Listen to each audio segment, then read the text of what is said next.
Edson, para quem está nos ouvindo, nos assistindo aqui pelo YouTube ou pelo Spotify, o Instituto Mato Grossense do Algodão é um instituto privado, mas é uma organização, uma associação de produtores que fomenta esse instituto.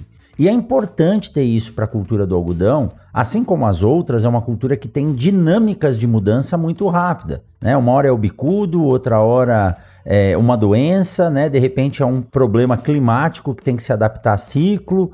Teve uma época que tentou se plantar algodão adensado, aí depois mudou isso. Como que funciona essa estrutura e como que surgiu o IMA? De quem foi a iniciativa? Na verdade, Rogério, vamos lá, o IMA ele surgiu em 2007, né? Então eu entrei no IMA logo que ele ainda estava nos seus primeiros passos, né?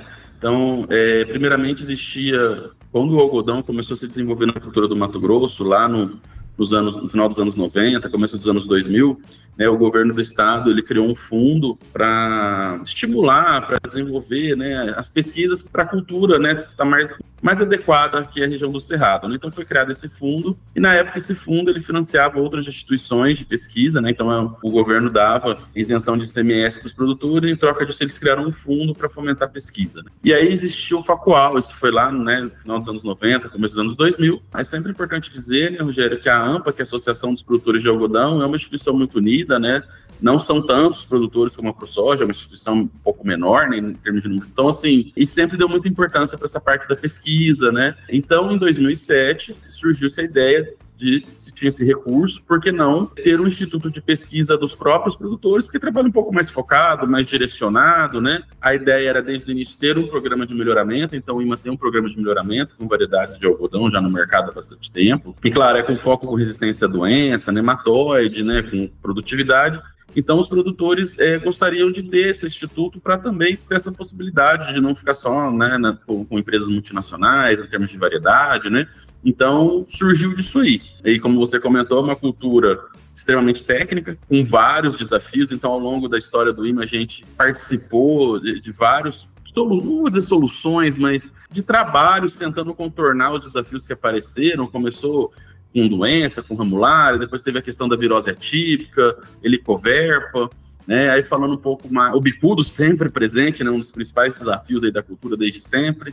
E aí falando um pouco mais da minha área, então em 2015 foi um trabalho de monitoramento do IMA, né, junto com a FMT e com a Univag, que identificou a primeira planta de amarantos palmbre no Brasil. Então isso ajudou os órgãos como o INDEA e o Ministério, a parte da pesquisa, é claro, mas também com práticas de contenção para que isso não espalhasse. Então, assim, a ideia é que o IMA esteja sempre junto nos desafios para o produtor, né? E, em paralelo a isso, como eu comentei, desenvolvendo variedades, né, que atendam aí os interesses do produtor em termos de resistência à doença, resistência a nematóide, né? Inclusive, a gente chegou no mercado, foi a primeira empresa de semente com resistência a nematóide, né? Depois outras lançaram também, mas isso para o produtor tinha muitas áreas que eram inviáveis do plantio de algodão e voltou-se a plantar algodão nessas áreas justamente por conta, né, do 5801 com o material do IMA. Então isso é muito gratificante para nós. Então o nosso intuito no final do dia é esse, né? Trazer cada vez mais soluções para o produtor. É sempre importante dizer que todo produtor de algodão do Mato Grosso é dono do IMA, não é de um grupo de produtores, tá? A AMPA ela representa 100% dos produtores de algodão do Mato Grosso. Então todo produtor de algodão do Mato Grosso, em tese, é dono do IMA também,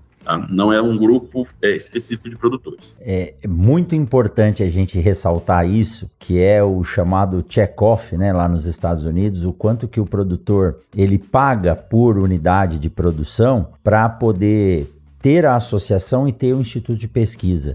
Na verdade, ele não paga, né, Edson? Ele investe porque o retorno vem todo para ele e é isso que mantém a estrutura. Se todas as culturas, né? Se todas as culturas tivessem esse padrão de associação e a associação focar parte dos recursos numa instituição de pesquisa, o Brasil já se destaca por isso, né? Nós temos aí a Embrapa, que acho que é o que deu origem a tudo isso, mas no algodão essa organização faz uma diferença muito grande. E Edson, a cultura do algodão é uma cultura fascinante, sabe? Eu tô na cadeira de Agricultura 2, eu digo que eu sou professor de sementes e obrigatoriamente tenho que dar aula de cana-café, mandioca e dava aula de algodão. Hoje o professor Fabiano Petter assumiu aí com muita maestria essa cultura. Mas o algodão é uma cultura fascinante, em primeiro lugar, como nós dissemos lá no começo, é uma árvore cultivada anualmente, né? Um semiarbusto. E o ciclo dela é muito longo, né? A gente está falando de uma média de de 150, 180 dias, é isso? Em torno de 180 dias. Então é muito tempo para uma planta ficar no campo com a estrutura econômica, eu falo, o material comercializável que é a pluma, lá esperando para ser colhida.